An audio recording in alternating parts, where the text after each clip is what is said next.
If you're spending every second of the day in your head, thinking, planning, worrying about what's for dinner, what's on your schedule, the appointment that the dog needs to go to, where you need to pick your kids up from, what's not in your bag that should be there, all this time that you're spending up here in your head, your body is like, what about me? And so as you're going through your life, if you're constantly living in this part of your body, there is absolutely no surprise where you've got no sex drive, because your sex drive doesn't happen up here. Your sex drive happens in your body. If your body hasn't been invited to the party, of course it doesn't want sex. You can't miraculously want to put your body into the bedroom, say, hey, I'm open, I'm ready to play, when you haven't cared for it all day, maybe all week or all month. And when your partner wants to have sex, or when you're trying to pleasure yourself, nothing's actually happening and you're not feeling anything because you're expecting your body to perform when you haven't gave it any TLC. In this video, I'm going to share 3 practical exercises that you can implement straight after this video to help you boost that sex drive within your own body and give this a little bit of a rest. Before we go ahead, I want you to look at your day. Your day-to-day schedule. From the moment that you wake up, you're going to work, your lunch break, picking up the kids, seeing your friends, going to the gym, coming home, scrolling on your phone. Just take for a second what your day looks like. How much of your day are you actually connected to your senses? We all know what the 5 senses are.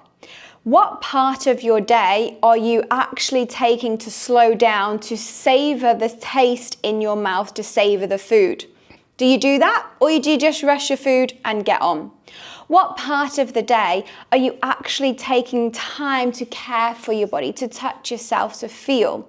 Do you just get in the shower, have a quick wash and get out? What part of the day are you taking to look at yourself in the mirror, to see your beauty, to see all the flavors that you have as a beautiful woman? Or do you just look in the mirror, put your makeup on, brush your teeth, and you're out the door? Can you see here? If you're not actually giving your body, your senses, any time to wake up, no wonder we don't want sex. It really is in the subtle little moments of using your senses that activates that turn on in your body. And I know what you're going to say. Katie, how is eating food going to help me with my sex drive? Because when you're eating food, this is the first thing that I'm going to give with you to boost your sex drive.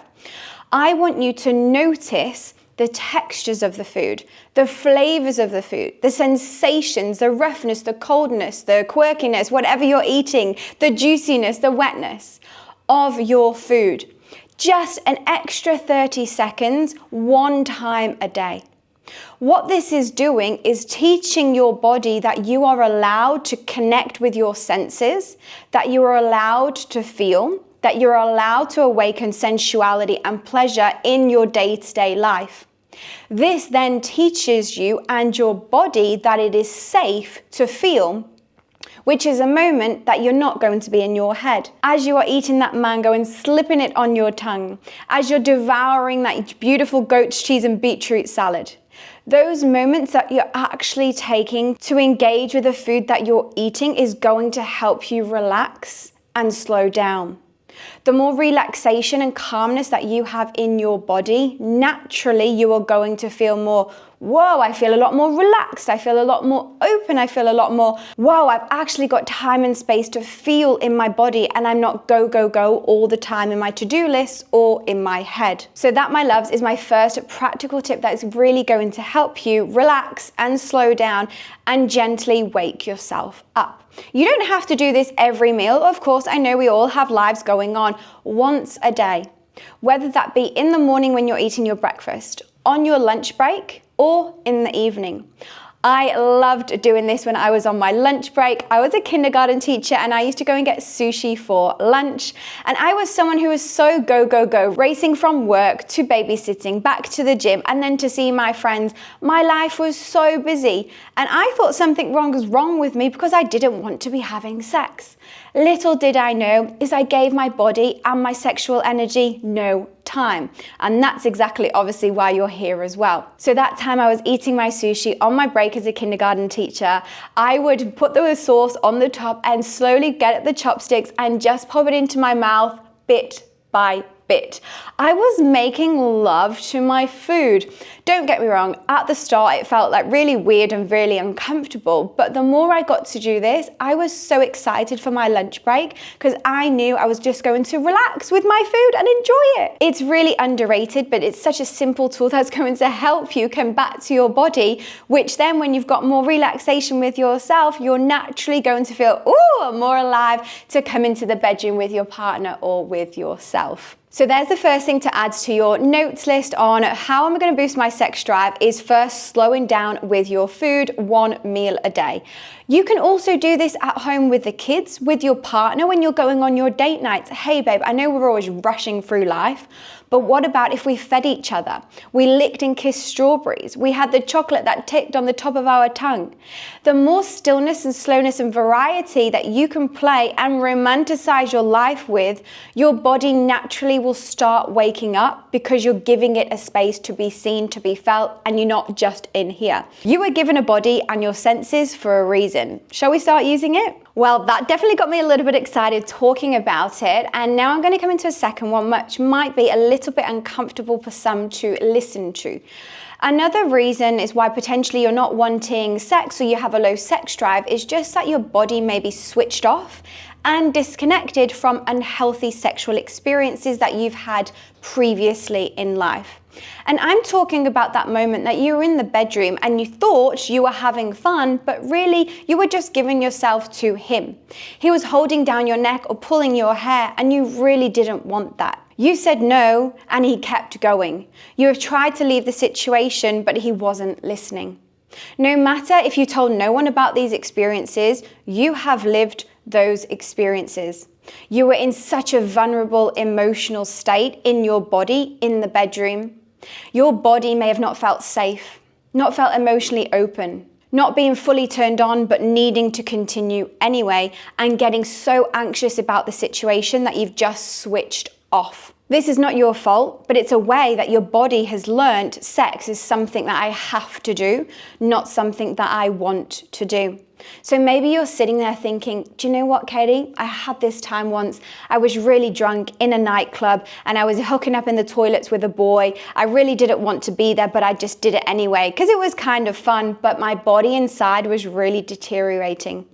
All that time one morning you've woken up with your knickers on the floor thinking, oh my God, what did I do last night? You remember that moment and you pack your bags and you run. As uncomfortable as they are and as much as we don't want to talk about them because we're scared and we think it's our fault, those moments had such an imprint on your body and your sexual energy. It's horrible, it's uncomfortable, and it's so sticky. It affects the way that you see yourself, how you feel, the way that you are or you aren't sexually open and liberated with your partner in the bedroom. It causes so much rupture in relationships when he wants it and you don't, but you're holding these stories in and you're not communicating. Or those moments when you can't even reach an orgasm because the only times you've done it before was faking it. I get it. I know what it feels like and I am so here to support you. If you are someone who is actually really struggling to be able to have sex in your relationship because of past experiences, or afraid of dating because of what's happened to you previously, but you're scared to reach out, you're scared to do anything about it because you think that it was your fault, you feel dirty or shameful, I want to tell you that you're not alone, and this exactly is why the School of Sensuality is here for you.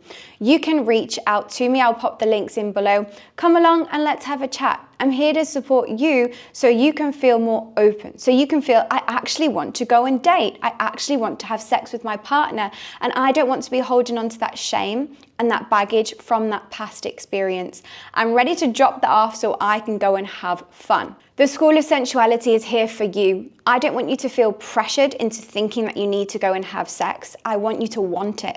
I want you to feel, oh my God, I'm so turned on right now. And yes, I can have this because I'm telling you, it is so possible. I am here if you need, and you can contact me in those links below. But for now, what I'm going to help you to do for this next practical tip is when you are having a shower, I want you to be in the shower and maybe you're remembering those uncomfortable moments that your ex spoke bad about you, that he told you that you were not good enough, that he told you that you weren't pretty, that he said that no one else is going to love you. Any negative talk any boy or any man has given to you, I want you, when you're in the shower, to imagine that you're having your shower and you're washing all his talk, all his words, all his language off your body. And by that, let's say you've had the shower with your pink bubble bath, whatever makes you feel good in the shower. The water is dropping over your skin and you're remembering those words and you're wiping it off. That's not me. I don't feel like that anymore. I don't need to feel like that. Whatever words are right for you and what you feel in that moment. Letting that water drop over your skin and sharing, I don't deserve this. This wasn't my fault and I deserve to have pleasure. So when you're in the shower, I want you to wash yourself all over.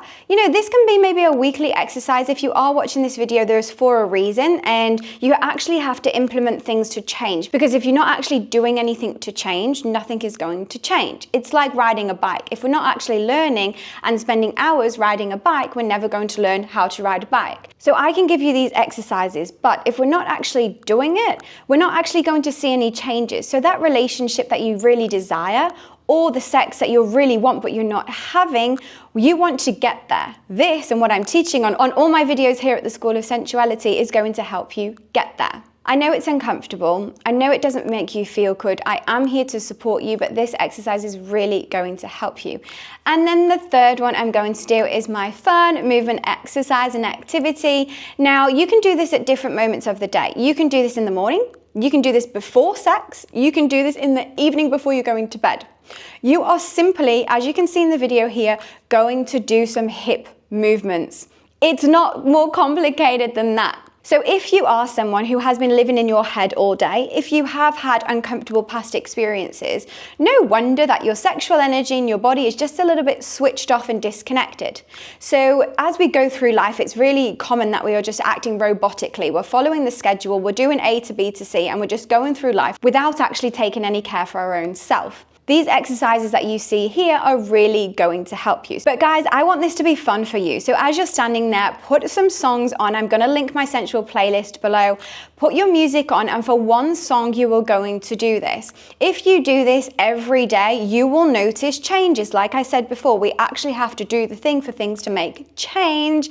I've made it super simple for you. The playlist is below, the exercises are here. You don't need to think too much about it. You can even do this right now with me. Stand up, do your hip movements, and start feeling that energy rise. But it's really important when you're standing there doing your hip circles, I don't want you to be thinking what you should be doing, because that brings us back into our head, which of course is then switching off the body. I just want you to be focusing on your hip movements, on those movements where you're listening to the playlist. If you don't like those songs in the playlist, you are so welcome to choose your own, but that is just a guidance for you, because I want to see you win. I want to know that you're enjoying yourself in the bedroom and not hiding behind shame and embarrassment, because at the School of Sensuality, girl, we do things differently. I am so excited for you. There is so many other videos on YouTube that explain why you have a low sex drive. Obviously, I've touched on it a little bit here, but my channel here is all about practical tips. We don't need to do more talking. We need more pleasure.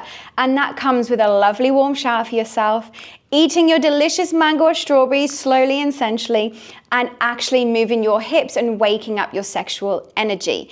If your body is frozen and switched off, of course you're not going to want sex. You cannot expect yourself to put yourself into the bedroom to open and to want sex if you're not caring for your body outside of time in the bedroom, whether that's with your partner or with yourself. So what are you going to implement? I really would love you to implement these exercises, if you can, once a day or every other day for a week, and then come back next week, pop into the comments what's helped you and how you feel in your body.